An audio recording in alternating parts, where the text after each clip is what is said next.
자, 인사합시다. 안녕하십니까? 예, 반갑습니다. 자, 오늘은 3, 4월 심화이론 강의 첫 강의죠. 예.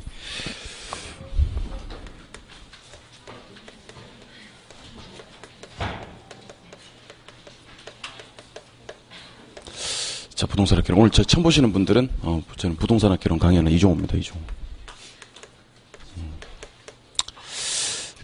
다음 카페.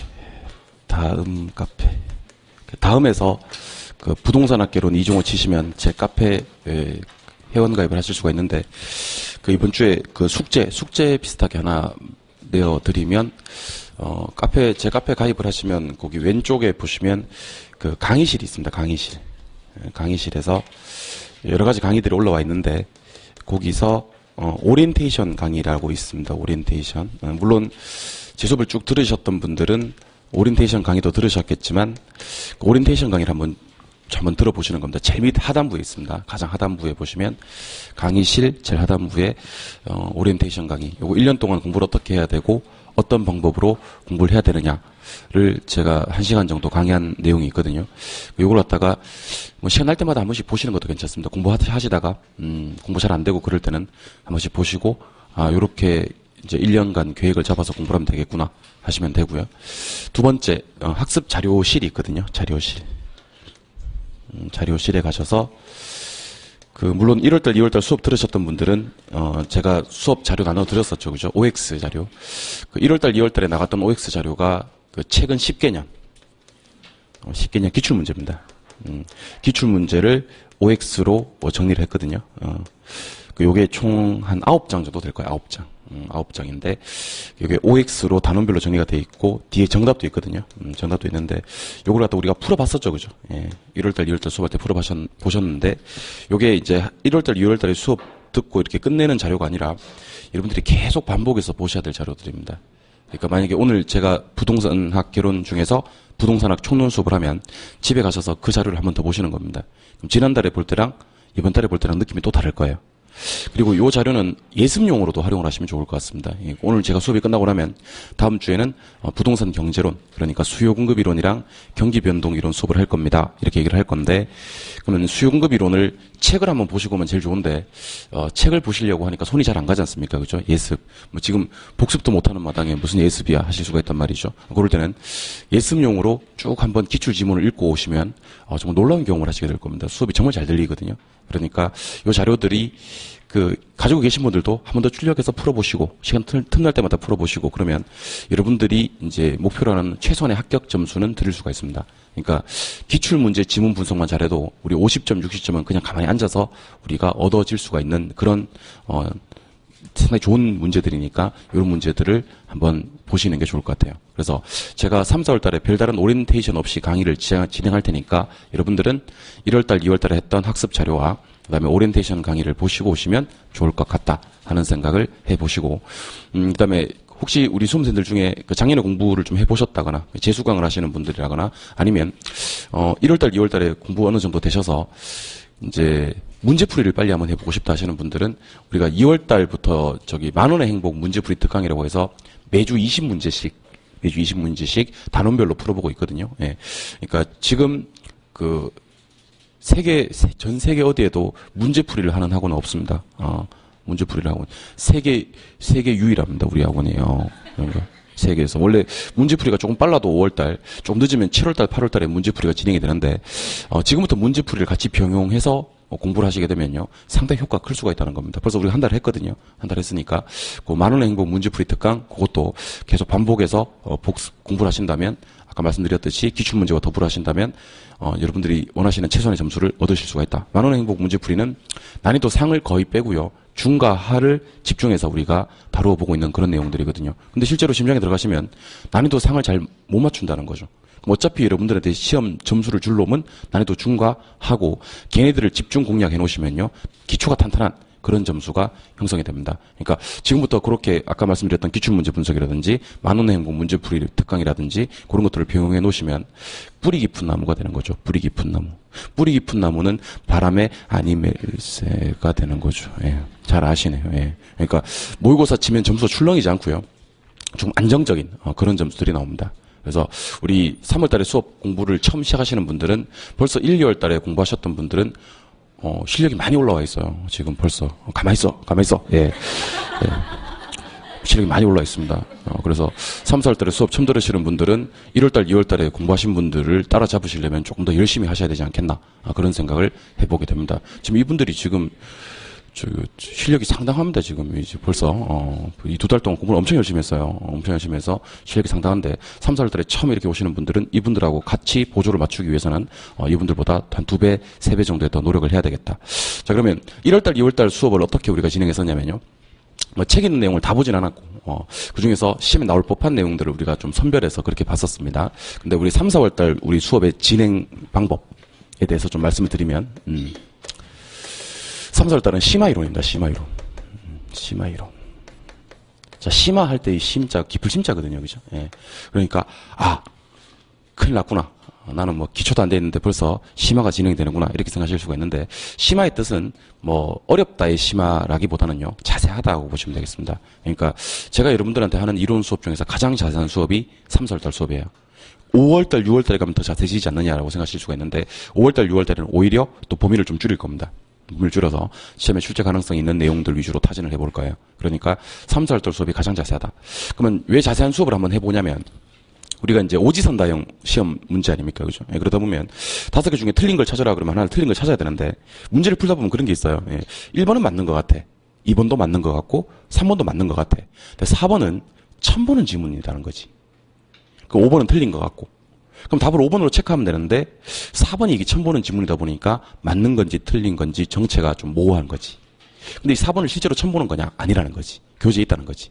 교재에 있는데 중요하지는 않아서 우리가 그냥 스쳐 지나갔던 그런 지문일 수 있다는 겁니다. 그래서 이런 지문들도 한번 봤던 거랑 안 봤던 거랑은 차이가 있습니다. 물론 이 지문과 관계없이 답은 5번이지 않습니까? 그죠? 그래서 우리는 5번 위주로 막 강의를 한다고 제가 강의를 하는데, 그런데 4번이 맞다는 것도 한번 인지는 해줘야 되니까 3, 4월 달에는 전체를 한번 펴서 한번 진행을 해보도록 할 거고요. 그 심화, 가장 자세한 수업이다라는 생각을 하시고, 3, 4월 달 수업은 교재 정리를 좀 제가 해드릴 겁니다. 교재 정리. 지금 요 가지고 계신 교재를 제가 깔끔하게 한번 정리를 해드리도록 하겠습니다. 그 교재 정리를 어떻게 해드릴 거냐면, 이 교재를 갖다가 이제 제가 밑줄도 좀 그어드리고, 동그라미도 쳐드리고, 네모도 쳐드리고, 그 다음에 형광펜 처리도 해드릴 겁니다. 형광펜. 예, 형광펜. 그리고 오늘 형광펜 혹시 첫 수업이라서 안 가져오신 분들은 형광펜을 준비하시고, 혹시 동영상 들으시는 분들 중에 형광펜을 준비 안 하신 분들은 지금 정지 버튼을 잠깐 누르고 집 앞에 문구점으로 뛰어가서 형광펜을 한 자루 준비해서 다시 재생 버튼을 눌러주시면 좋겠습니다. 그래서 형광펜 처리도 이렇게 해드리고, 그 다음에 제가 봤을 때 좀 중요하다 싶은 건 별표를 하나 쳐드리겠습니다. 이렇게 별표 한 개. 요거는 별표 한 개는 좀 중요. 별표 2개짜리는 요거 많이 중요. 별표 3개짜리는 시험에 나옴. 요렇게 구분하겠습니다. 그러니까 요거는 중요. 요거는 좀 더 중요. 요거는 시험에 나옴. 근데 제가 하다가 갑자기 별표 4개를 때려드리는 경우가 있어요. 별표 4개 때려드리는 경우는 요거는 조금 제가 아껴서 사용을 할 겁니다. 그래서 우리 부동산학개론 전체 시험 범위에서 총 16개. 16개를 점수로 환산하면 40점. 40점은 무엇의 판단 기준이냐면, 과락을 이제 우리가 면할 수 있는 점수가 되겠죠, 과락. 그래서 우리 16개 별표 4개짜리는 뭐냐면, 시험에 꼭 나오는 겁니다. 진짜 반드시 나오는 거. 여기는 시험에 나오는 거, 얘는 시험에 꼭 나오는 거. 반드시 출제되는 거. 그래서 제가 이름하여 과락 방지용 16종 세트, 이렇게 해가지고, 과락 방지용 16종 세트, 이렇게 해가지고, 우리 교재 전체에서 별표 4개짜리는 총 16번에 걸쳐서 쳐드리도록 하겠습니다. 그럼 만약에 이제 오늘이 10월 25일이야. 만약에, 내일이 시험 날짜라는 거죠. 내일이 시험 날짜. 그러면 뭘 공부를 하긴 해야 되는데, 여러분들 막상 시험이 다가오고요. 시험 전날에는 뭘 공부해야 될지 잘 감이 안 와. 이거 뭐 개론을 봐야 될지, 민법을 봐야 될지, 공법을 봐야 될지 뭐 잘 모르는 그런 상황이 발생한다고. 그럴 때는요. 부동산학 개론 같은 경우는 별표 4개짜리 한번 쭉 보고, 이제 자려고 눕는 거지. 잠이 잘 안 와. 그럼 별표 3개짜리 한 번 더 보고, 또 잠을 청해보고, 그다음 그래도 잠이 안 와. 그럼 별표 2개짜리까지 보고, 잠을 청하고, 뭐 이렇게 하시면 되겠죠. 그러니까 공부를 하실 때 항상 별표 많은 순서로 공부를 하셔야 됩니다. 그러니까 오늘 제가 수업을 쭉 진행할 거 아닙니까? 그죠? 수업을 쭉 진행하면, 오늘은 별표 4개짜리가 딱 한 번 있어요. 한번 읽고 별표 3개짜리가 딱 2번 있거든요. 그러니까 집에 가서 복습하실 때는 어떻게 하냐면 별표 4개짜리를 먼저 보셔야 됩니다. 진도 관계없이. 집에 가서 복습을 하신다면 별표 4개짜리를 먼저 보고 3개짜리, 2개짜리, 1개짜리 그 다음에 별표 없는 거 이렇게 공부하셔야 되지. 대부분의 수험생들이 왜 그런지 모르겠는데 아무도 시키지도 않았는데 혼자 집에 가서 복습하라고 보내놓으면 어떻게 복습을 하냐면 1페이지를 펴는 거예요. 1페이지를. 펴서 막 공부를 하고 있습니다. 그 제가 물어보죠. 왜 1페이지를 펴서 공부를 합니까? 이렇게 물어보면 1페이지니까 하면서 1페이지를 이제 가지고 공부를 합니다. 이유는 없대요. 이유는 없고 그냥 1페이지니까 1페이지부터 복습을 하는데 그렇다면 상당히 공부를 많이 하셔도 좋은 성적을 거두기 어렵다는 겁니다. 그러니까 우리가 학원에 나오시는 이유를 곰곰이 생각해 보셔야 됩니다. 집에서 공부를 혼자 독학을 하셔도 되는데 학원을 나오시는 이유, 동영상으로 이렇게 수업을 들으시는 이유는 뭐냐면 좀 더 효율적으로 공부하기 위해서 학원에 나오시고 동영상으로 공부하는 거 아닙니까? 그죠? 그러니까 제가 이렇게 교재 정리를 이렇게 깔끔하게 한번 해드리면 여러분들은 거기에 맞게 공부를 해주셔야 되는 거예요. 1페이지부터 펴서 공부하는 것은 효율적으로 내 돈을 지불하고 와서 공부를 시작을 했는데도 불구하고 완전히 비효율적으로 또 처음으로 돌아가는 그런 현상이거든요. 그러니까 뭐 시험에 안 나오는 거 이런 것들은 공부를 많이 한다고 점수가 나오는 게 아니야. 그래서 오늘은 부동산학의 체계부터 먼저 시작을 할 건데 그 시험 잘 안 나오거든. 그런 것들은 1페이지는 안 봐도 돼요, 사실은. 안 봐도 되고 별표 역순으로 그렇게 공부를 해주시면 좋겠습니다. 그래서 여러분들 뭐 잘 보이실지 안 보이실지 모르겠지만 제가 제 책에다가 이렇게 밑줄을 그어와요. 밑줄도 그어오고 제가 제 책에다가 형광펜도 쳐서 오고 제가 제 책에다가 별표도 쳐서 와요. 쳐서 옵니다. 제가 왜 이런 짓을 하냐면 이거 제가 쓴 책인데 제가 이거 밑줄 안 그어도 제가 중요한 게 뭔지, 뭐를 별표해야 되는지, 뭐를 형광펜 해야 되는지 이거 다 안단 말이지, 그죠? 예. 그럼에도 불구하고 밑줄을 그어 오는 이유는 제가 여러분한테 보여드리는 정성이에요, 정성. 성이지, 성의. 그러니까 우리 보통 여러분 교수실에 와 보셨는지 아마 보셨는지 모르겠지만 교수실에 와 보면요 책이 5권이 꼽혀 있어요. 5권이 민법, 공법, 세법, 공시, 중개 이렇게 5권이 꼽혀 있습니다. 제가 무슨 말 하고 싶냐면 중개사 우리 들으시는 과목이 6과목이고 6일 동안 수업을 들으시겠지만 다른 쌤들은 책을 갖다 놔두고 다녀요. 학원마다 책이 있어. 학원마다 한 권씩 있어. 그래가지고 쌤들이 왜 출근하실 때 왜 가방 들고 오지 않습니까? 그 안에 아무것도 없다는 거지. 없다. 그냥 이렇게 오기 그러니까 가방을 들고 오는데 그 안에는 아무것도 없다. 아무것도 없다는 거죠. 아무것도 없다. 있어봐야 휴대폰 충전기 정도. 있어봐야 휴대폰 충전기 정도밖에 없다는 거지. 그러니까 그렇게 쫄래쫄래 와가지고 책을 가지고 와가지고 강의하고 그렇게 가는데 반해서 반면 저 같은 경우는 이제 책을 절대로 안 놔두고 다닙니다. 안 놔두고 다니고 책을 들고 다니는 거지. 들고 다녀서 제가 다음 주 수업할 때 이제 밑줄 긋고 형광펜 하고 이렇게 작년 책도 한번 비교해 보고 작년에는 여기 별표 3개짜리였는데 작년에 시험에 떴으니까 올해는 2개를 줄이고 뭐 이런 작업을 제가 하는 겁니다. 그러니까 같은 수업료를 내고 수업을 듣더라도 수업의 퀄리티가 아예 차이가 나는 거죠. 그러니까 저는 어떤 각오로 강의를 하냐면 요 책하고 여러분들 책하고 똑같이 만들어 드리겠다라는 각오로 강의를 합니다. 근데 제가 이제 간혹 3, 4월 달에 갈 길이 좀 멀거든요, 사실은. 왜냐하면 자세하게 수업도 해야 되지, 교재 밑줄도 그어 드려야 되지 하다 보니까 제가 수업 진행하고 교재 밑줄 긋는 작업은 조금 빠르게 진행을 합니다, 빠르게. 그러니까 예를 들면 몇 페이지 2번째 줄에 밑줄 그으세요. 그 다음 밑에 동그라미 하시고, 이건 형광펜 하시고, 이건 별표 2개 때리세요. 이렇게 하고 막 넘어간다는 거지. 그러다 보면 조금 못 따라오시는 분들이 계십니다. 예를 들면 꼭 그런 사람들이 있어요. 45페이지를 보세요. 그러면 46페이지 펴놓고. 있어요. 밑에서 2번째 줄 보세요. 그럼 위에서 2번째 줄 보고. 진짜 있습니다. 뭐 동그라미 치세요. 그러면 형광펜 치고. 밑줄 그으세요. 그러면 네모해버리고 막 그런 사람들이 있습니다. 위에서 보고 있으면 내가 막 잘 안 봐요. 내가 그래야죠. 보고 있으면 막 화가 나가지고 내가 깝깝해가지고 막 죽을 것 같아요. 그래서 혹시 약간의 순발력이 떨어지시는 분들은요. 괜히 스트레스 받아가면서 밑줄 긋지 마시고 그냥 페이지에 그냥 넘어오시는 거예요. 넘어오셨다가 쉬는 시간이나 아니면 점심시간이나 아니면 뭐 이제 그럴 때 시간을 좀 일찍 오셔서 시간을 활용해서 우리 학원에 밑줄을 전문적으로 걷는 사람들이 있습니다. 밑줄 전문가들이 있어요. 예. 뭐 점수는 관계없고 일단 밑줄은 정말 제가 봐도 저 사람은 진짜 밑줄 기가 막히게 걷구나 하는 사람들이 있습니다. 그런 사람들의 책을 빌려다가 밑줄을 그어 보시면 좋을 것 같아요. 그래서 쉬는 시간에 막 놀지 마시고 이렇게 쓱 한번 돌아다녀 보라고. 돌아다녀 보면 정말 예술적으로 밑줄을 예술로 승화하는 사람들이 있다니까 진짜. 막 그죠? 진짜 있어요. 그러니까 딱 왼손에다가 볼펜도 색깔별로 막 빨주노초 파란보 이렇게 해가지고 형광펜도 색깔별로 한 2-3자로 준비를 딱 있어요. 이렇게. 그리고 밑줄 이렇게 거 이렇게 자 안 되고. 근데 자를 안 되고 걷는데 자 되는 것만큼 정확해요. 자세히만큼 정하고. 중요하다 그러면 별표 탁 하고, 그죠? 뭐, 너무 중요하다 그러면 뭐 그림도 막 그려놓고 막 그런 사람들이 있다는 거지. 그런 사람들의 책을 보셨다가, 이렇게 눈여겨 변하셨다가, 쉬는 시간에, 그 밑줄 잘 긋는 사람들 책 있잖아요, 그죠? 그러면 그 사람한테 커피도 한번 뽑아보고, 먹어봐. 이렇게, 그죠? 그 다음에 바카스 같은 것도, 바카스를 어떻게 줘야 되냐면, 따서 줘야 돼. 그럼 먹지.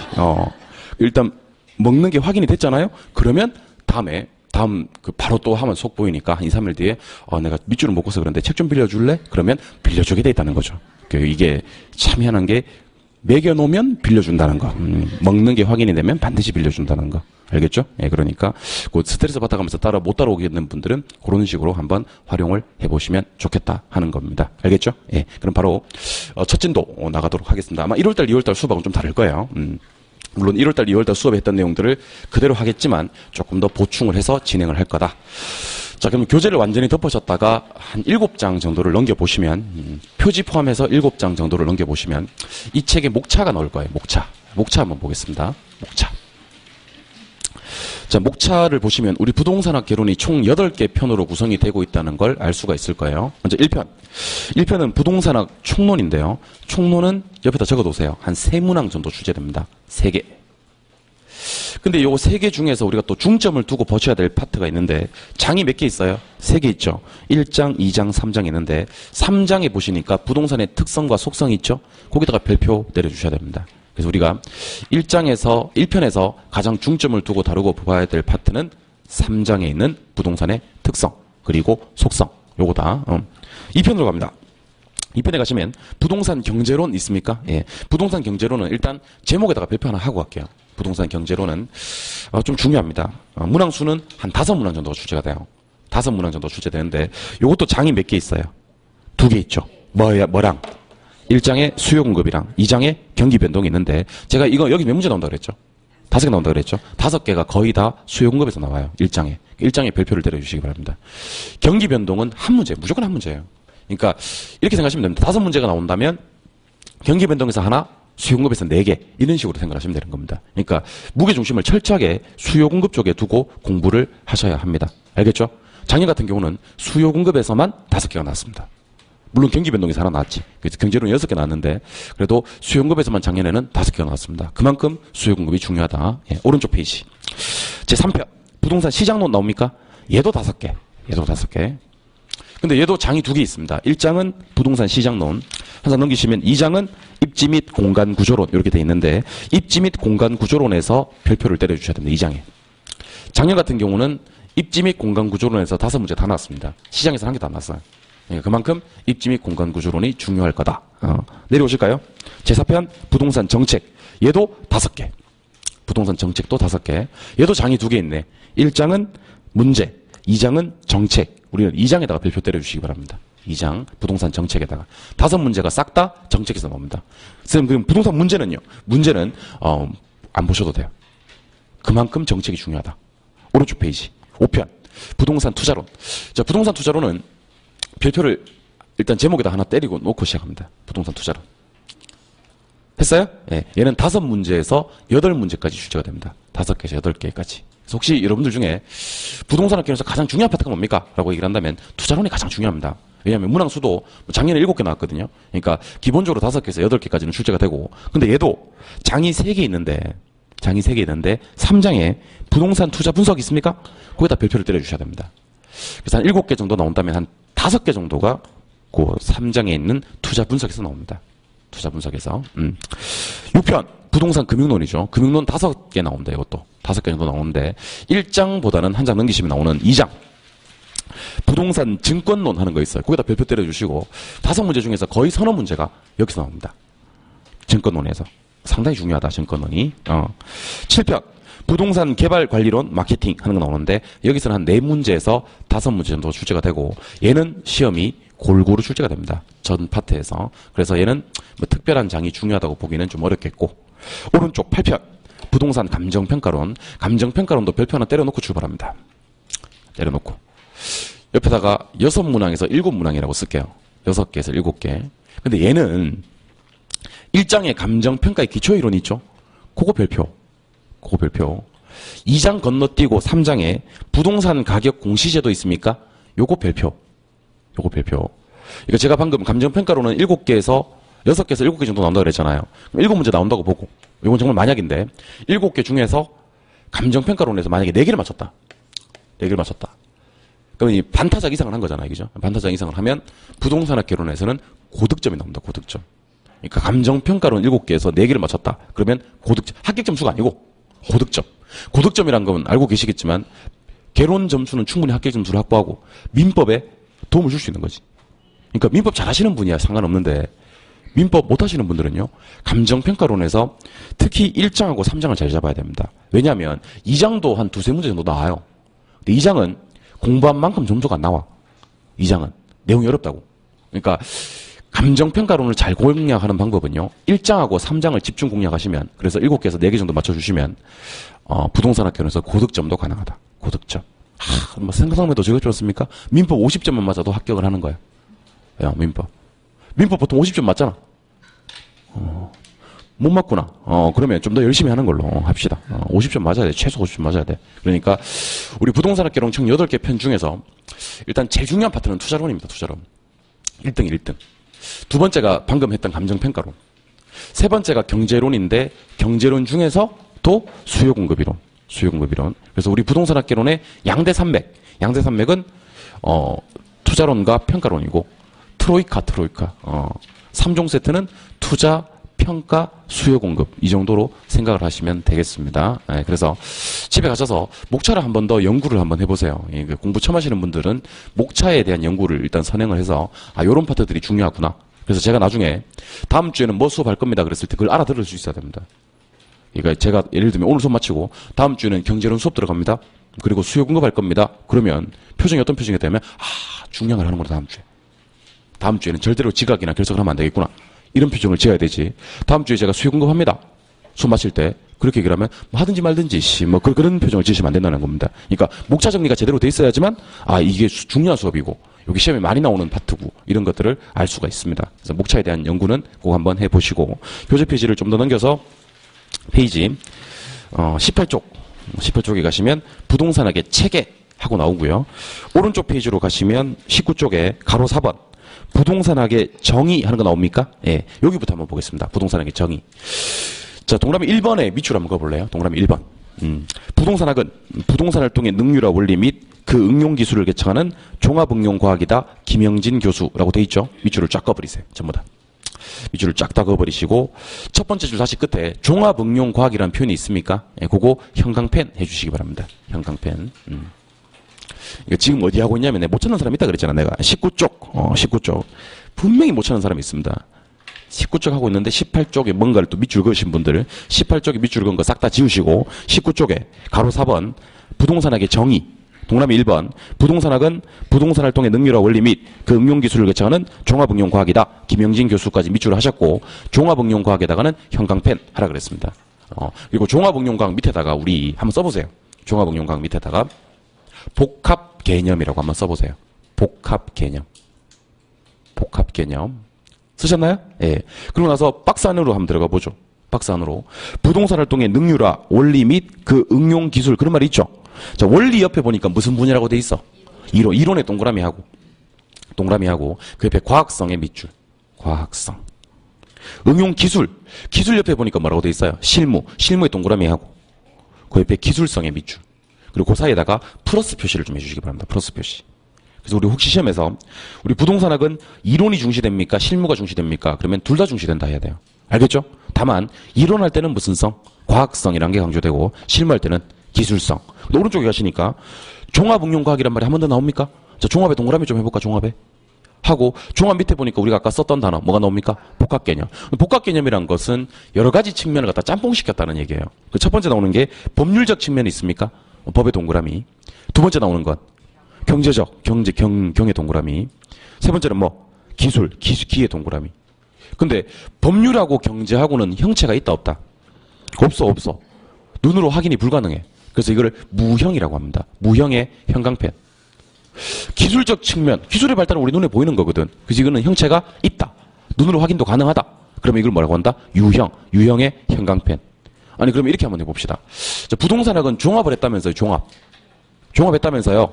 뭘 종합했나요? 그러면 복합 개념들을 종합했다고 하시면 됩니다. 복합 개념을 3대 측면으로 표현하면 법경기 하시면 돼요. 뭐라고 한다고요? 법경기. 이걸 2대 측면으로 표현하면 법과 경제를 묶어서 뭐 무형, 기술은 유형 이렇게 얘기하는 거거든요. 7번 보세요. 7번 보세요. 자, 앞으로 제가 여러분들한테 리얼, 이건 쓸 필요는 없어요. 그냥 보시는 거예요. 리얼 이스테이트. 리얼 이스테이트 하면 이건 부동산이에요. 부동산. 부동산을 영어로 리얼 이스테이트라고 합니다. 근데 이걸 대문자로 리얼 이스테이트 이렇게 하면 이거는 부동산학이 됩니다. 부동산학. 그러니까 부동산과 부동산학은 영어 단어가 똑같아요. 리얼 이스테이트 하면 부동산도 되고 부동산학도 되는데 부동산학을 표현할 때는 대문자로 표현해요. 리얼 이스테이트. 그럼 우리나라 부동산학은 1970년에 건대 김영진 교수님이 처음으로 만드신 학문입니다. 그래서 우리 부동산학의 정의는요, 통상적으로 김영진 교수님의 정의를 따릅니다. 근데 김영진 교수님은 부동산학을 어떻게 정의했느냐? 부동산학은 부동산 활동의 능률화 원리 및 응용 기술을 개척한다 그랬어요. 원리와 기술을 개척하는 거예요. 원리는 이론적인 측면 과학성이고 기술은 실무적인 측면 기술성이 되는 거고. 그리고 종합응용과학이라고 얘기를 합니다. 종합응용과학. 그 종합응용과학이라는 게 뭐냐면, 자, 1970년에 부동산학이 처음 생겼단 말이지. 그전에는 부동산학이라는 것도 존재하지 않았고. 그럼 그전에도, 70년 전에도 부동산은 존재했을 거 아닙니까? 부동산학이 없어서 그렇지. 그럼 그전에는 부동산학을 어떻게 공부했느냐? 부동산과 관계되는 여러 학문들의 도움을 받았다는 거예요. 어떤 학문들이 있냐면, 일단 토지 위에 건물 지어야 되니까 건축학, 토목학.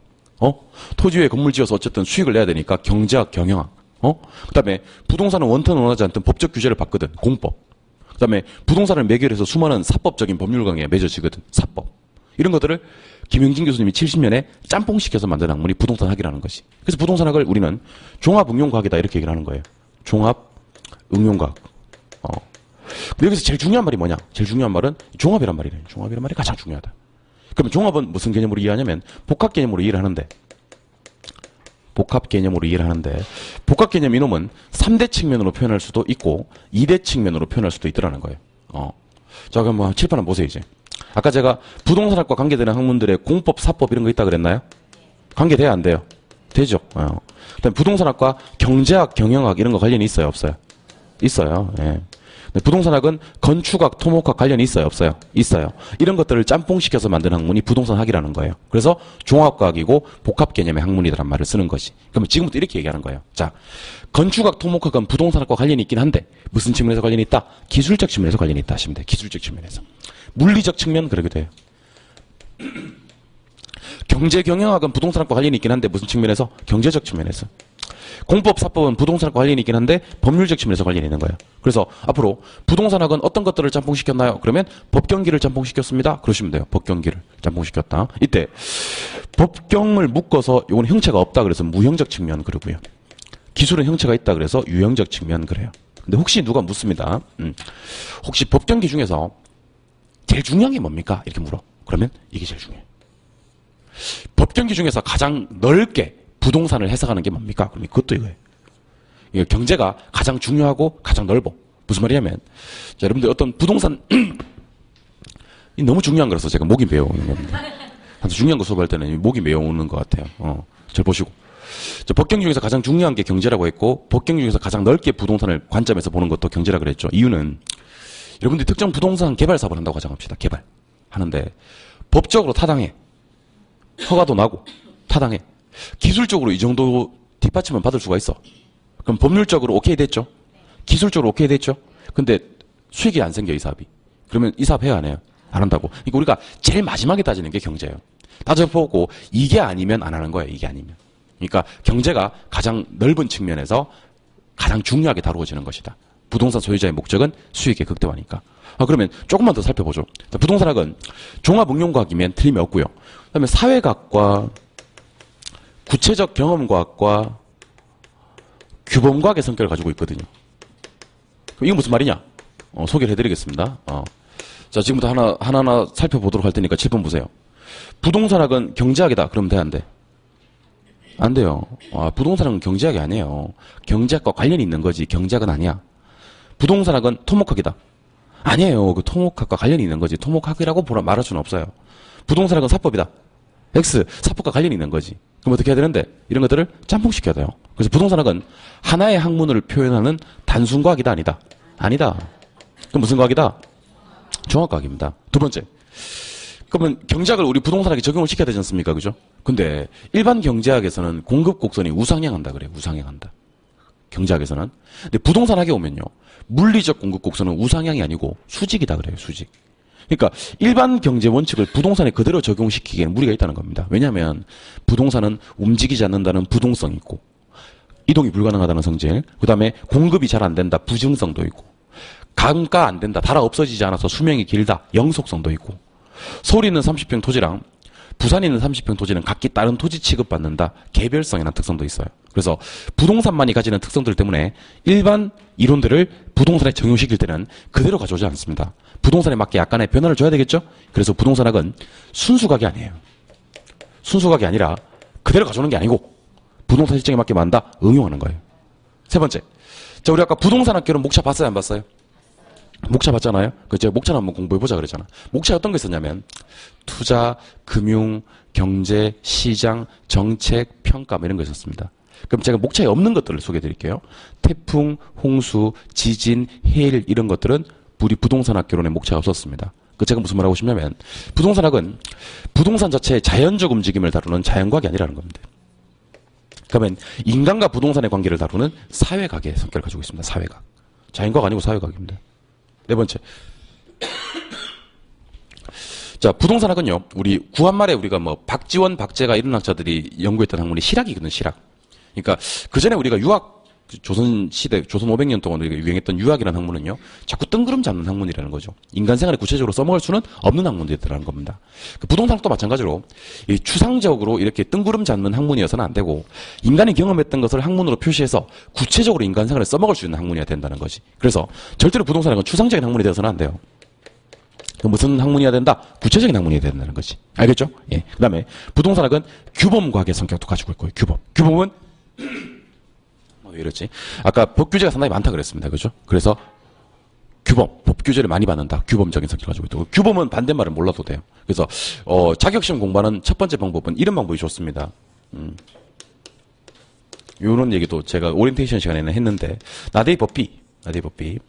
A가 아니라 B이다. 이렇게. A가 아니라 B이다. 그럼 결론은 뭐야? B지 B. 근데 뭐가 아니고 A가 아니고 B다. 이게 공부하는 게 방법 중에 상당히 좋은 방법이에요. 그러니까 공부하실 때 부동산학은 종합, 응용, 사회, 구체, 경험, 규범과학이다. 그렇게 공부하지 마시고 부동산학은 단순 아니고 종합, 순수 아니고 응용, 자연 아니고 사회, 추상 아니고 구체, 경험, 그리고 규범과학이다. 이렇게 공부를 해주시기 바랍니다. 알겠죠? 예. 그럼 교재 한번 다시 볼까요? 동남이 2번. 2번. 이창석 교수님의 정의는요. 제일 끝에만 밑줄 하세요. 종합, 응용과학. 세 번째 조주현 교수님의 정의도요. 끝에만 밑줄 하세요. 종합, 응용, 사회학. 그 다음에 안정근 교수님의 정의는 제가 하자는 대로 좀 합시다. 부동산학은 토지와 토지의 네모, 토지 상에 부착되어 있거나 연결되어 있는 여러 가지 항구적인 토지 계량물에 관해서 토지 계량물도 네모. 자, 그럼 갑시다. 누구랑? 토지랑 또 누구랑? 토지 계량물에 대해서 연구하는 학문인데 이걸 어떻게 연구하냐면 그 옆에 직업적, 물적, 법적, 금융적 제 측면 있습니까? 밑줄 그으세요. 직업적, 물적, 법적, 금융적 제 측면. 밑에다가 복합 개념이라고 씁니다. 이것도 복합 개념이에요. 복합 개념. 그러니까 안정근 교수님은 부동산을 어떻게 정의하냐면 토지와 토지 계량물에 관해서 복합적으로 다루어 보는 학문이다. 이렇게 정의를 한 거예요. 그래서 부동산학의 정의가 다른 데 하면서 다 비슷해요. 뭐 종합응용과학, 종합응용사회학, 토지와 토지 계량물을 복합적으로 다루는 학문들 이렇게 보시면 됩니다. 그럼 토지 계량물이라는 말이 나와서 얘기인데 밑으로 내려가시니까 보충학습에 토지 계량물의 정의가 나옵니다. 밑줄 한번 그어볼까요? 토지 계량물이란 토지상에 자본이나 노동과 같은 인위적인 힘이 부과된 것 밑줄 하시죠. 이게 토지 계량물이에요. 그러니까 토지에 인위적인 힘이 부과되어 설치된 물건을 토지 계량물이라고 하는데 제일 밑으로 내려오시면 토지 계량물의 종류가 나옵니다. 첫 번째 토지상의 계량물이라는 게 있고 그 밑에 토지에의 계량물이라는 게 있습니다. 두 개를 묶어주시고 전화 왔어요. 네. 상의 계량물을 영어로 보시면 improvement on land입니다. on land. 그러니까 말 그대로 토지 위에 있는 거예요. 토지에의 계량물은요. 영어로 improvement to land. 다른 토지로부터 연결된 겁니다. 연결되어 온 거. 그래서 얘를 밑줄 그으시면 토지 상의 계량물은 저 끝에 건물, 구축물, 임목 밑줄 하시고 토지 위에 있는 거. 토지 A의 계량물도 얘를 밑줄 하세요. 도로, 상하수도, 전선. 다른 토지로부터 연결되어 온 거. 연결되어 온 거. 그래서 이렇게 보시면 됩니다. 안정근 교수님은 부동산학을 토지와 토지 계량물에 관해서 연구하는 학문이라고 그랬잖아요. 토지는 됐고 토지 계량물이라는 건 토지의 인위적인 힘이 가미되어 설치된 물건인데 종류는 두 가지가 있다는 거예요. 토지 위에 있는 무슨 계량물과 상의 계량물과 다른 토지로부터 연결되어 온 토지 A의 계량물이 있다는 거지. 한 장 넘겨볼까요? 한 장 넘겨보시면 2번. 부동산학의 학문적 성격 있습니까? 예, 걔는 별표 한 개만 때려주세요. 별표 한 개만 때려주시고 가로 1번에 부동산학은 종합과학이다라는 표현이 있나요? 예, 종합의 형광펜. 두 번째 부동산학은 응용과학이라는 표현이 있나요? 예, 응용의 형광펜. 응용. 가로 3번 부동산학은 사회과학이라는 표현이 있나요? 사회에는 동그라미. 거기도 형광펜 하신 분들은 칼로 긁어내시고 그거는 형광펜급은 아닙니다. 얘는 형광펜급은 아니고 동그라미. 칼로 싹싹 긁어내고 이제 동그라미로 바꿔 대체해 주시기 바랍니다. 4번에 구체란 말이 있습니까? 동그라미 하시고 그 옆에 경험이란 말도 동그라미. 구체 경험. 그 밑에 규범과학이란 말도 있을 겁니다. 규범도 동그라미. 그런 다음에 지금부터 반대말을 한번 써볼게요. 첫 번째 종합이란 말 있죠? 옆에다가 단순 쓰시고 X. 단순 X. 두 번째 응용과학이란 말이 있지 않습니까? 그죠? 옆에다가 순수 쓰고 X. 순수 쓰고 순수 아니고 응용이다. 세 번째 사회과학 옆에다 뭐 쓸까요? 자연 X. 자연 아니고 사회다. 구체적 경험과학 옆에다가는 추상하고 X. 추상 아니고 구체적 경험이다. 그 다음에 규범과학의 성격을 가지고 있는 겁니다. 예. 오른쪽 페이지 3번 부동산학의 복합개념이란 말이 나옵니다. 별표 하나 때려주시고요. 자, 복합개념이란 제목의 형광펜 한번 더 해보시죠. 복합개념이란 제목의 형광펜. 복합개념은 옆에 보니까 몇 대 측면으로 표현할 수도 있고 3대 동그라미. 몇 대 측면으로 표현할 수도 있어요? 2대도 동그라미. 그럼 이걸 3대와 2대로 다 구분해 볼 건데 먼저 박스 안으로 들어가니까 유형 있습니까? 유형. 그 형광펜. 무형도 있습니까? 무형. 그것도 형광펜. 그리고 그 옆에 동그라미를 좀 해볼 건데요. 유형 옆에 기술이란 말이 있죠. 기에만 동그라미.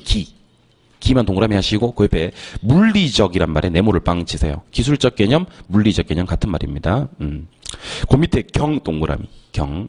그 밑에 법 동그라미. 법. 그럼 거꾸로 한번 읽어볼게요.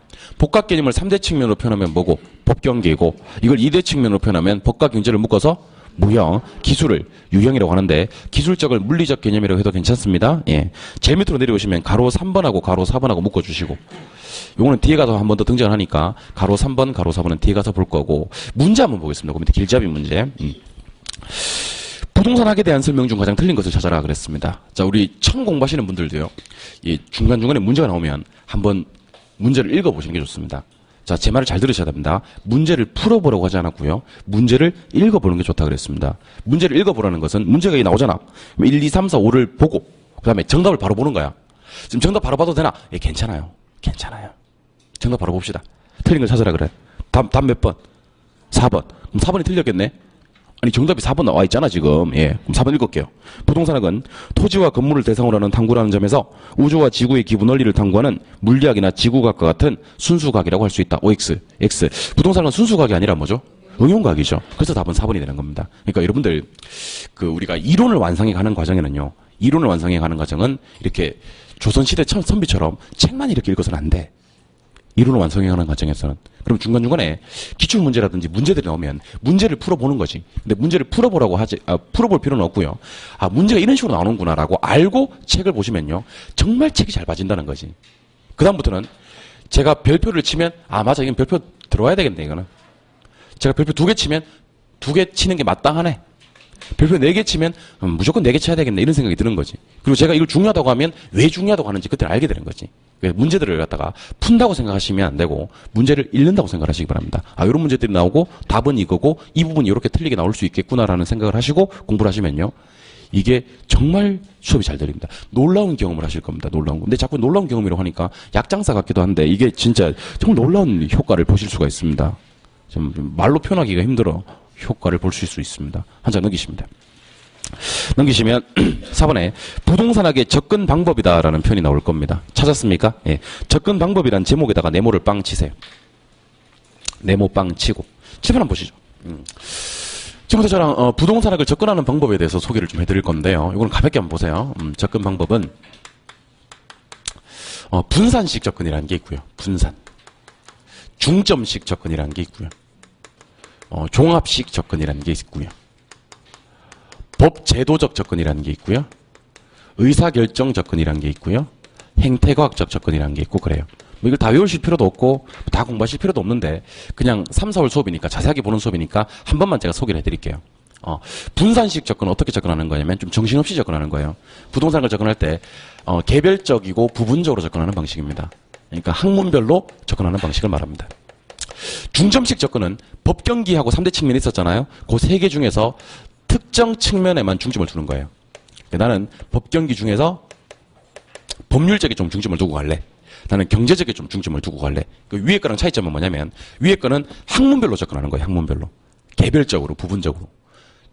중점은 3개 측면 중에서 한 개 측면에 중점을 두는 거고 종합식은 종합적으로 접근하는 거예요. 복합 개념으로. 이 3개를 종합해서 복합 개념으로.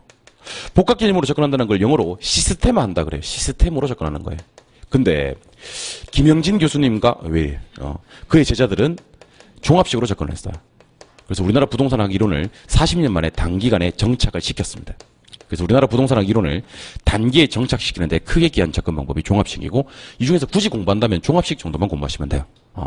법제도적 접근 방법은 주로 공적 주체가 공적 주체, 정부죠 정부 규제하겠다는 접근이에요. 의사결정 접근은 주로 사적 주체, 개인들한테 자유로운 의사결정에 맡기겠다 하는 접근 방법입니다. 그래서 요거는 두 개를 비교하셔야 돼요. 정부가 규제를 하면서 부동산을 접근하는 건 법제도적. 개인의 자유 의사결정에 맡기겠다 하는 건 의사결정. 행태과학적 접근이라는 것은 이 줄임말이에요. 뭐의 줄임말이냐면 행동과 태도. 사람의 행동이나 태도를 보고 부동산학을 접근하는 방법이 행태과학적 접근인데 이게 특히 중요한 게 있어요. 행태과학적 접근이 특히 중요한 게 뭐 부동산 중개라든지 그다음에 부동산 마케팅이라든지 이런 것들은요. 인간의 행동과 태도가 미치는 영향이 상당히 크다는 거지. 그렇게 기억을 하시면 되겠습니다. 그래서 개별적 부분적으로 접근하는 분산, 특정 측면에 중점을 두는 중점, 복합 개념으로 시스템화해서 우리나라 부동산학을 단기에 정착시키는 데 크게 기여한 건 종합, 그다음에 규제, 법, 자유롭게 맡기겠다, 의사결정, 행동과 태도, 행태 이렇게 한번 들어봤던 경험만 있으면 됩니다. 필기하고 이럴 필요 없는데 지금 방금 필기하신 분들 옆에다가 그 가로 열고 시험에 안 나옴 이렇게 시험에 웬만하면 안 나옵니다. 이런 것들은 시험에 안 나옵니다. 이번에는 부동산학의 연구 대상하고 부동산학의 연구 분야에 대해서 한번 살펴보도록 하겠습니다. 연구 대상하고 부동산학의 연구 분야. 자, 부동산학의 연구 대상은 첫 번째 부동산 현상이라는 게 있고요. 두 번째 부동산 활동이라는 게 있습니다. 부동산 현상과 부동산 활동. 자, 부동산 현상이라는 건 뭐냐면 부동산에서 야기되는 여러 가지 법칙성들을 얘기합니다. 부동산에서 야기되는 거. 이걸 현상 그래요. 현상. 활동이란 건 인간이 부동산을 대상으로 전개하는 걸 부동산 활동이라 그래요. 그래서 혹시 제가 부동산 활동하는 주체는 누굽니까? 그러면 인간. 부동산 활동의 객체는 누굽니까? 그러면 부동산. 그래서 부동산 활동은요. 보통 대인 활동이기도 하고 대물 활동이기도 하다. 둘 다 된다. 그렇게 얘기를 해요. 대인 대물을 둘 다 표현하는 것은 사람이 하는 거니까 대인 활동이고요. 물건을 대상으로 하는 거니까 대물 활동. 대인 대물 다 된다. 이렇게 기억하시는 겁니다. 부동산학의 연구 분야는 크게 3가지 연구 분야가 있습니다. 첫 번째, 부동산을 결정하는 분야. 두 번째는 결정을 지원해 주는 분야. 결정을 지원해 주는 분야. 세 번째는 부동산학의 기초 분야가 있습니다. 근데 앞에 그 2개. 결정 분야하고 지원 분야 요거 2개를 묶어서 요걸 실무 분야라 그래요. 아까 했는데 기억날지 모르겠네. 실무할 때는 과학성인가 기술성인가? 기술성 강조되고. 맞아요? 예. 부동산학의 기초 분야 있잖아요. 그죠? 요거는 이론 분야예요. 이론 분야. 요거는 무슨 성? 과학성이 되겠죠. 부동산학에서는 이론이 강조돼요. 실무가 강조돼요. 둘 다 강조돼요. 둘 다 강조돼요. 둘 다. 질문하고 있는데 대답을 해서 틀려버리는 상황이 발생하네. 이론이 강조돼요. 실무가 강조돼요. 둘 다 강조돼요. 둘 다 강조됩니다. 근데 결정 분야 4가지가 있거든요. 한번 들어보세요. 이것도. 결정, 투자, 금융, 개발, 마케팅, 아니죠. 정책. 한번 따라해 보실래요? 투금 개정, 시작. 지금 투금 개정이 뭔지 알려드릴게요. 결정 분야는 뭐냐면 할까 말까 하는 문제를 의사결정하는 문제를 결정이라 그래요. 그러니까 우리가 보통 투자할까 말까 고민합니까? 예. 돈 빌릴까 말까 고민합니까? 예. 개발할까 말까 고민해요? 예. 이 정책을 집행할까 말까 정부에서 고민하겠죠? 예. 그래서 할까 말까와 관련되는 투금 개정이 결정 분야예요. 투자할까 말까, 돈 빌릴까 말까, 개발할까 말까, 정책을 집행할까 말까. 그러면 두 번째는 결정을 뭐 해주는 분야라 그랬어요, 제가. 지원해주는 분야라고 했죠? 한번 대답해 보세요. 이 결정이, 이거잖아, 이거. 이거를 뭐 해주는 거? 지원해주는 거. 자, 그걸 보세요. 투자해야 될지 말아야 될지 모르겠다. 그러면 전문가 찾아가서 상담, 컨설팅의 지원을 받아보면 됩니다. 됐어요? 예. 돈을 얼마 빌려야 될지 모르겠다. 그럼 감정평가를 받아보면 됩니다. 감정평가를 받아보면 대충 거기에 이제 은행에서 얘기하는 대부 비율 때려가지고 얼마쯤 빌릴 수 있다. 이렇게 결정이 되는 거지. 개발을 해야 될지 말아야 될지 모르겠다. 그러면 관리 상태에 따라서 결정을 합니다. 관리 상태에 따라서. 개발에 결정을 하고. 그 다음에 요걸 전부 다 지원해 주는 게 있습니다. 전부 다 지원해 주는 게 이 짓을 왜 하려고 하냐면 전부 다 수익을 얻기 위해서거든요. 돈 빌리고 투자하고 개발하고 정책하고 이런 게 전부 다 수익을 얻기 위해서거든요. 마지막에 마케팅의 지원도 받아봐야 됩니다. 뭐요? 마케팅. 그래서 결정 지원 분야는 모르셔도 되는데 한번 들어는 보시죠. 투자할까 말까 모르겠다. 뭐 받아보면 돼? 상담의 지원을 받아라. 돈을 얼마 빌려야 될지 모르겠다. 감정평가의 지원을 받아라. 개발을 지금 해야 될지 말아야 될지 모르겠다. 관리 상태의 지원을 받아라. 그 다음에 모든 걸 다 지원사하게 해주는 게 뭐고? 마케팅. 부동산의 기초 분야는 부동산 관련 수학, 부동산 관련 세금, 도시지역, 특성, 뭐 이런 것들이 쭉 있는데 이건 몰라도 돼요. 그냥 결정하고 결정 지원 분야 말고는 다 기초 분야다. 이렇게 보시면 되는 겁니다. 이번에는 저는 이거 한번 해볼까요? 부동산학의 지도 이념. 지도 이념. 3대 지도 이념이 있는데 첫 번째 지도 이념이 효율성이에요. 효율성. 두 번째 지도 이념이 형평성이에요. 세 번째 지도 이념이 합법성이고. 근데 우리는 합법성 같은 경우는 이제 범위를 얘기하는 거예요. 범위. 그러니까 아무리 효율적인 이용이고 아무리 형평성에 맞는 분배를 할지라도 법의 테두리 내에서 해야 된다. 이게 합법성이에요. 합법성은 어떻게 보면 전제 조건이죠. 법의 테두리 내에서 모든 게 이루어져야 된다. 그래서 우리는 요 두 개만 보시면 돼요. 효율성과 형평성. 근데 얘가 상충관계 있어요. 상충. 자, 효율성 강조되면 뭐가 떨어지고 형평성 떨어지고 형평성 너무 강조되면 효율성이 떨어지고 이걸 상충관계라고 얘기를 합니다. 자, 무슨 말인지 한번 보겠습니다. 이용을 잘하자는 주의가 뭘까요? 효율성. 분배를 잘하자는 주의가 형평성. 민간 부분에서는 뭐가 좀 더 강조되겠고 효율성. 공공 부분에서는 형평성이 강조됩니다. 자, 근데 제가 한번 소개를 해드릴게요. 이건 지금 몰라도 되는데 나중에 가면 이런 걸 배웁니다. 나중에 가면 지역지구제라는 것도 배우시고요. 지역지구제. 나중에 가면 개발권 양도제도라고 배우십니다. 개발권 양도제도. 개발권 양도제도를 영어로 뭐라고 부르냐면 TDR 뭐 이렇게 불러요. TDR 이렇게 부릅니다. 아직 안 배웠으니까 칠판 보시기 바랍니다. 자, 지역지구제는 뭐냐면 어울리는 이용끼리만 이용할 수 있게끔 만들어주는 정책이에요. 그러니까 어울리지 않는 애들은 처음부터 못 들어오게 만들어버리는 거예요. 우리 공법에 가면 국토의 계획 및 이용에 관한 법률에 가면 뭐는 들어올 수 있고 뭐는 못 들어오고 이런 행위자를 막 배운다고. 그러니까 어울리는 애들끼리만 이용할 수 있게끔 만들어주는 게 지역지구제예요. 그럼 대답하시죠. 지역지구제는 이용 잘하자는 주의인가 분배 잘하자는 주의인가? 이용 잘하자는 주의예요. 그럼 지역지구제 실시하면 뭐가 높아진다? 효율성이 높아져요. 근데 지역지구제를 실시하면 효율성이 높아진다 그랬잖아요. 근데 얘랑 상충관계라면서 그럼 지역지구제는 효율성이 높아진다는 장점이 있지만 무슨 단점이 있어요? 형평성이 떨어진다는 단점이 있습니다. 자, 그걸 보완하기 위해서 나온 제도가 개발권 양도제도예요. 지금 개발권 양도제도가 뭔데? 몰라도 돼요. 몰라도 되는데 이건 알아야 돼. 개발권 양도제도는 형평성을 추구하기 위한 정책이에요. 뭐를 추구하기 위한 정책이다? 형평성. 근데 이게 추구되면 뭐가 떨어진다? 효율성이 떨어진다. 그래서 이거 잘 놓으시면요. 나중에 상당히 좋은 결과가 발생합니다. 장단점을 한 방에 끝나는 거예요. 지역지구제의 장점, 효율성 높음. 단점, 형평성이 떨어짐. 개발권 양도제도 TDR의 장점, 형평성이 높아짐. 단점은 효율성이 떨어짐. 효율성과 형평성은 상충관계니까. 알겠어요? 예. 마지막으로 부동산학의 일반 원칙들에 대해서 좀 소개를 해드릴게요. 부동산학의 일반 원칙. 부동산학의 일반 원칙은 4가지가 있습니다. 첫 번째는 능률성의 원칙. 두 번째는 안전성의 원칙. 세 번째는 경제성의 원칙. 네 번째는 공정성의 원칙. 그래서 한 번만 따라해보세요. 한 번만. 능한 경공 시작. 그 능률성, 안전성, 경제성, 공정성, 능한 경공이 있습니다. 자, 일처리를 공정하게 합시다. 이게 뭘까요? 공정성. 비용은 최소로, 효과는 최대로. 경제성. 일처리를 신속하고 정확하게 하자. 이때 신속은 능률성, 정확은 안정성. 요거 두 개도 상충. 요거 두 개도 상충. 신속하게 일처리하다 보면 능률성은 있겠죠? 근데 뭐가 떨어져? 아무래도 안전성이 떨어지고 너무 정확하게 일처리를 꼼꼼하게 하다 보면 안전성은 높아지겠지만 뭐가 떨어져? 능률성이 떨어지겠지. 근데 부동산학은요. 능한 경공 중에서 능률성을 좀 더 강조합니다. 능률성. 자, 그러면 능률적으로 일처리를 하기 위해서는요. 몇 개가 나와야 되냐면 6개가 나와야 된대요. 학자들이 이렇게 얘기를 합니다. 하나는 이전, 하나는 보족, 하나는 분담, 하나는 연결, 또 하나는 표준, 또 하나는 분발입니다. 자, 칠판 한번 보시고 그냥 가볍게 한번 들어주세요. 지금 뭐를 하기 위함입니까? 능률적으로 일처리를 하기 위함입니다. 질문. 사람이 하는 게 능률적이에요? 기계가 하는 게 능률적이에요? 기계가 해야지. 그래야지 빠르지. 맞죠? 그런데 사람이 할 수 있는 일을 기계에다 넘겨서 능률을 도모하고자 하는 건 이전이라 그래요. 그럼 사람이 할 수 없는 일을 기계로 보충하자는 게 보족이에요. 그러니까 사람이 하던 걸 기계가 하는 건데 할 수 있는 일이면 이전, 할 수 없는 일이면 보족. 예를 들면 비행기로 하늘을 날았다 이런 건 보족이에요.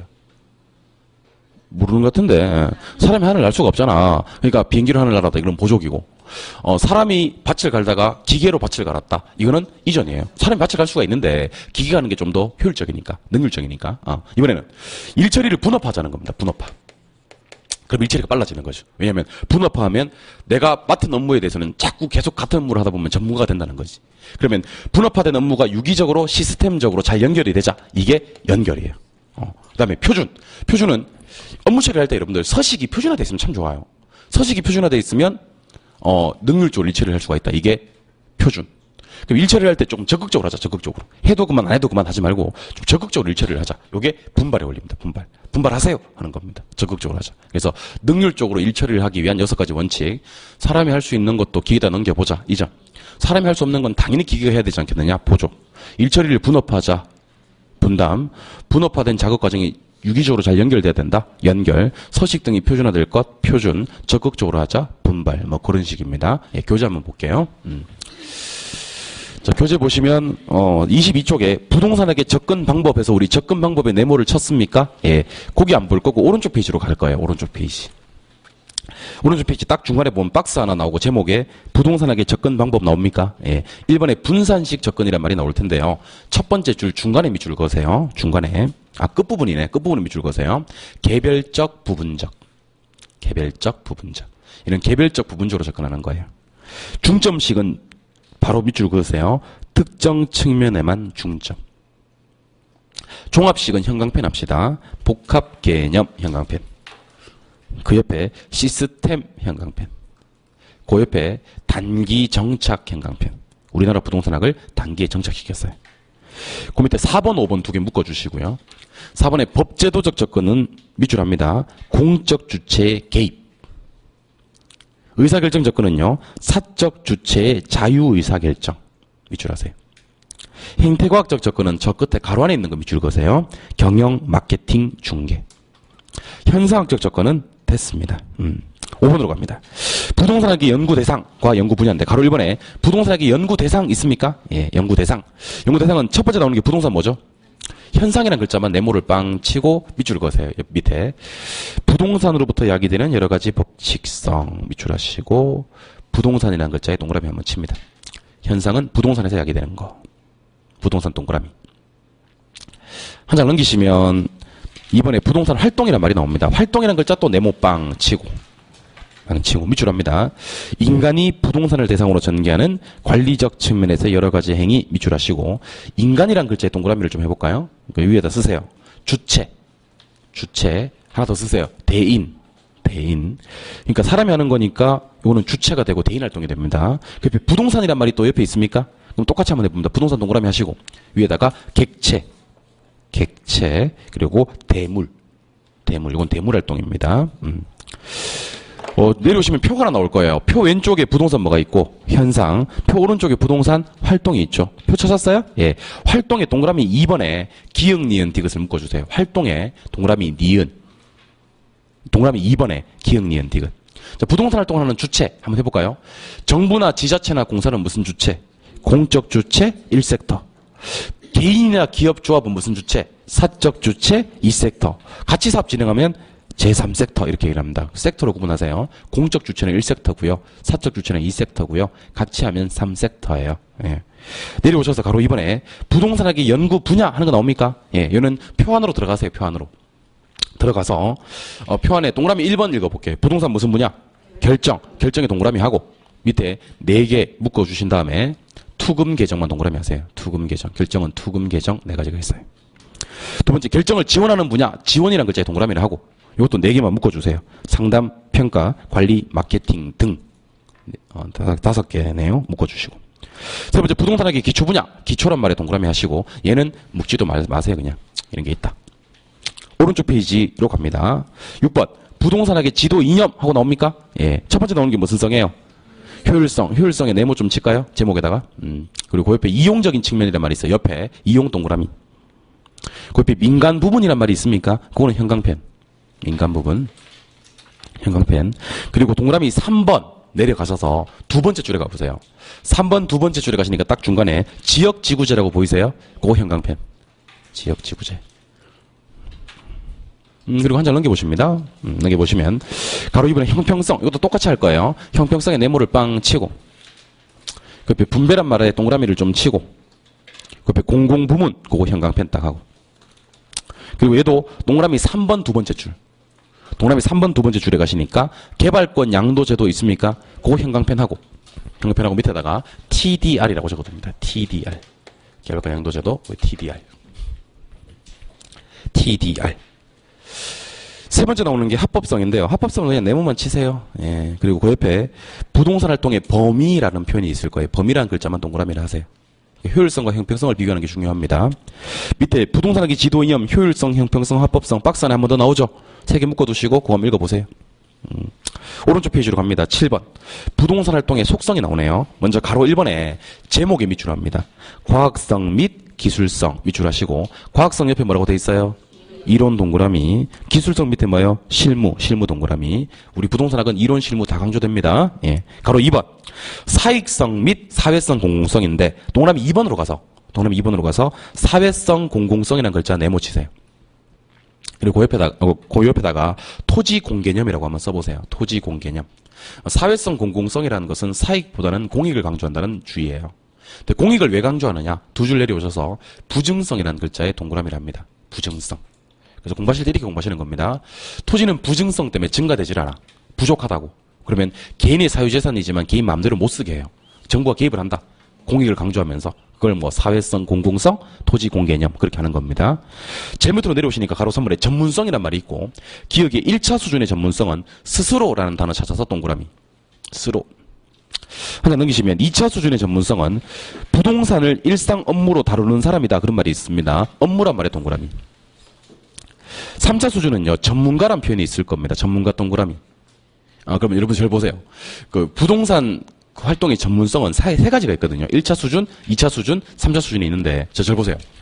혹시 부동산 소유자가 스스로 그냥 내 부동산은 5억쯤 하지 않겠느냐? 그랬어요. 이거는 1차 수준의 감정평가라 그래요. 몇 차 수준? 감정평가사가 이 부동산이 5억입니다. 그래요. 그럼 이거는 3차 수준의 감정평가입니다. 맞죠? 근데 좀 애매한 게 중개업자예요. 중개업자. 중개업자가 감정평가를 해야 해요. 해줘. 안 하긴 뭐라 합니까? 해야 합니다. 예. 중개업자가 감정평가를 얼마나 많이 하는데 중개업자는 중개를 많이 할까요? 감정평가를 많이 할까요? 감정평가를 훨씬 많이 합니다. 여러분들. 아니 무슨 말인지 모르는 것 같은데 저 보세요. 여러분들 개업을 했다고 이제 자격증 따서 개업을 했다고 그 의뢰인이 와서 저 중개할래요. 저 바로 살래요. 바로 팔래요. 그런 게 아니고 저런 거 얼마나 합니까? 그럼 감정평가 해야지. 얼마입니다. 저건 얼마입니까? 이거는 5억입니다. 저거는요. 저건 4억 7천입니다. 저거는요. 저건 3억 9천이고. 그걸 보냈어요. 그럼 또 매도 의뢰인이 와서 내 거 얼마를 받을 수 있습니까? 그럼 또 감정평가 해줘야 되고. 맞잖아요. 그래서 그렇게 모아서 중개 한 건 한다고. 아니 그러니까 중개를 많이 하나 감정평가를 많이 하나? 감정평가를 훨씬 많이 하지. 혹시 우리 자격증 따서 감정평가보다 중개를 더 많이 하시는 분들은 대박이에요. 그 얼마나 대박이겠어. 뭐 가격 얘기 안 해줘도 팍팍 사고 막 그래. 그런 경우는 없을 거 아닙니까? 그러면 중개업자는요. 눈만 뜨면 자신의 중개 업무와 관련해서 감정평가를 해야 해요. 하잖아요. 그럼 이 사람을 감정평가의 완전한 비전문가라고 보기는 어렵다는 거지. 하지만 이 사람은 감정평가라고 돈을 받는 사람이 아니라 중개라고 돈을 받는 사람이기 때문에 감정평가의 완전한 전문가라고 보기는 또 어렵다는 거지. 이때 2차라고 하는 겁니다. 무슨 말인지 알겠죠? 다시 들어보세요. 평가사가 평가했다. 3차. 그냥 소유자가 스스로 했다. 1차. 중개업자 감정평가했다. 2차. 그래서 여러분들 한번 그 경험 한번 해보세요, 나중에. 친구나 가족들은 이렇게 얘기를 하는 겁니다. 저런 빌딩은 한 20억 정도 해. 그렇게 얘기를 합니다. 그럼 친구가 뭐라 하는지 아세요? 이렇게 얘기를 합니다. 왜냐면 1차니까, 지금은. 1차니까. 전문성이 낮다는 거지. 네가 뭘 알겠느냐? 이런 거지. 근데 여러분들이 중개사 자격증을 따고 중개업을 하시면서 저런 건 한 20억 정도 해. 그러면 그래? 이렇게 한다니까요. 벌써 수준이 높아진 1차 수준. 1차에서 2차로 높아진 거지. 평가사 자격증을 따고 이런 건물을 20억 합니다. 그러면 이게 아니고 돈 줘요. 돈 줘요. 평가해 주셔서 감사합니다. 돈을 줍니다. 그게 3차입니다. 무슨 말인지 알겠죠? 예, 우리가 이렇게 아침밥 먹고 나와서 고생하는 이유가 전문성을 높이기 위해서 이렇게 고생하는 거예요. 높여 주시옵소서. 알겠죠? 예. 주시옵소서 이런 건 극존칭이에요. 극존칭. 예. 내려갑니다. 가로삼을 윤리성. 윤리성 4개 묶어주십니다. 고용윤리의 고용 동그라미, 조직윤리의 조직 동그라미, 서비스윤리의 서비스 동그라미, 공중윤리의 공중 동그라미. 한번 해볼게요. 예. 종업원가 지켜야 될 윤리, 고용, 부동산 업자 간에 스스로, 업자들 간에 지켜야 될 윤리는 조직, 의뢰인과 지켜야 될 윤리는 서비스, 일반 대중들과 공중. 대인 대물활동, 요건 아까 했던 거라서 1번, 2번 그냥 묶어주세요. 동그라미 1번, 2번. 오른쪽 페이지로 갑니다. 가로 7번에 임장활동. 임장활동. 자, 사람이 움직여, 부동산이 움직여, 안 움직여? 안 움직여. 그럼 사람이 움직여 봐야 돼. 그 장소에 임해봐야 돼. 이걸 임장활동이라고 합니다. 그래서 부동산이라는 글자 찾았습니까? 형광펜 하고요. 대물활동이란 말에다가 밑줄 하세요. 대물활동에 밑줄 하세요. 그래서 혹시 시험 지문에 부동산은 움직이지 않기 때문에 사람이 임장활동합니다. 왜 그렇습니까? 그럼 여러분들은 부동성이 나와야 됩니다. 이게 시험 어떻게 나온 적이 있냐면 부증성으로 한번 나온 적이 있어요. 그러니까 부동산 활동은 임장활동인데 부증성 때문에 임장활동 된다 이렇게 나온 적이 있습니다. 부증성은 증가되지 않는다는 성질이거든. 증가되지 않는 것과 임장활동 관계가 없어요. 움직이지 않기 때문에, 즉 부동성 때문에 임장활동을 하는 겁니다. 제가 이렇게 얘기를 하니까 어떤 수험생들은 이런 질문을 하시는 분들이 계십니다. 아니 선생님 그러면 부증을 부동으로, 부동을 부증으로 이렇게 한 끗 차이로 문제가 나오나 시험에? 설마 하시는 분들은 예. 우리 시험은 한 끗 차이로 문제를 냅니다. 상향여가를 하향여가로, 부증성을 부동성으로, 이런 식으로 한 끗 차이로, 감가상각을 감가수정으로, 이렇게 물리적 감가를 경제적 감가로, 이렇게 한 끗 차이 대비하셔야 됩니다. 내려올게요. 9번 공간활동, 3차원 공간활동 있습니까? 3차원 공간 형광펜 하시고요. 수평공간 밑줄 한번 해보고, 공중공간과 지중공간, 지하공간 밑줄 하시고요. 공중공간과 지하공간 밑줄 하시고, 그 옆에 요거를 입체공간이라 그래요. 입체공간 동그라미. 입체공간. 그럼 칠판 한번 보세요. 요런 겁니다. 요게 수평공간이에요. 수평공간. 무슨 공간? 수평. 요 위에를 공중이라 그래요. 요 아래를 지중이라고 하고, 지하라고 해도 돼. 요 세 개를 3차원 공간이라고 해요. 몇 차원? 3차원은 몇 개 나와야 돼? 3개. 그 중에서 공중하고 지하 보입니까? 요걸 입체라 그래, 입체. 원래는 입체하고 3차원은 달라요. 3차원 몇 개? 3개. 뭐요? 수평, 공중, 지하. 입체는 몇 개? 2개. 공중하고 지하. 근데 보통은 이거 2개 구분 없이 써요. 왜 구분 없이 쓰냐면, 입체라고 하면 당연히 그 가운데도 있을 거니까 보통 구분 없이 씁니다만은, 엄밀히 구분하자면 3차원은 3개, 입체는 2개입니다. 수평을 제외한 나머지가 입체고요. 3개를 다 포함하면 3차. 그 밑에 8번 부동산 학의 일반 원칙 옆에다 쓰세요. 능안 경공 이렇게 써버리세요. 그 바로 부동산의 일반 원칙 옆에다가 능안 경공. 근데 제가 제일 중요한 게 무슨 원칙이라 그랬나요? 능률성의 원칙이라 그랬죠. 예, 그래서 능률성이란 말에 네모를 빵 치고, 일단 그 밑에 1번 2번 묻고, 동그라미 1번, 2번 묶고 3번, 4번 묶을까요? 예. 저 사람이 할 수 있는 걸 기계에다 넘기면 뭐라 그랬어? 이전. 할 수 없는 건 보족, 분업하자, 분담, 유기적으로 잘 연결하자, 연결, 서식 등을 표준화, 표준, 적극적으로 분발, 한 장 넘기십니다. 안전성의 원칙. 안전성의 원칙은 바로 옆에 밑줄을 합니다. 능률성과 상충 밑줄 하시죠. 능률성과 상충된다는 것은 능률성을 너무 강조하면 안전성이 떨어지고, 안전성 너무 강조하면 능률성 떨어진다, 그런 얘기입니다. 예. 경제성의 원칙입니다. 밑줄 하세요. 최소의 희생으로 최대의 효과 밑줄 하시죠. 희생은 최소로 하고 효과는 최대로 하자. 공정성은 뭐 됐습니다. 이거는 뭐 몰라도 돼요. 예. 그래서 여기까지가 부동산학의 기초적인 1장에 관한 내용이고요. 수업은 이런 식으로 진행을 할 겁니다. 그러니까 1월달, 2월달 수업은 그냥 판사하고 대충 체크하고 넘어갔다면 3, 4월달 수업은 조금 꼼꼼하게 교재 정리를 해가면서 흔적을 남겨드리도록 하겠습니다. 그래서 집에 가도 뭔가 이렇게 공부한 느낌이 들어요. 집에 가도 뭔가 이렇게 알록달록하게 좀 공부한 느낌이 들어. 1, 2월달, 2월달은 집에 가도 공부 안 한 느낌이었다면 3, 4월달은 공부한 느낌이 들도록 만들어 드리도록 하겠습니다. 좀 쉬었다가 본격적으로 32쪽부터 진행을 할게요. 쉬겠습니다.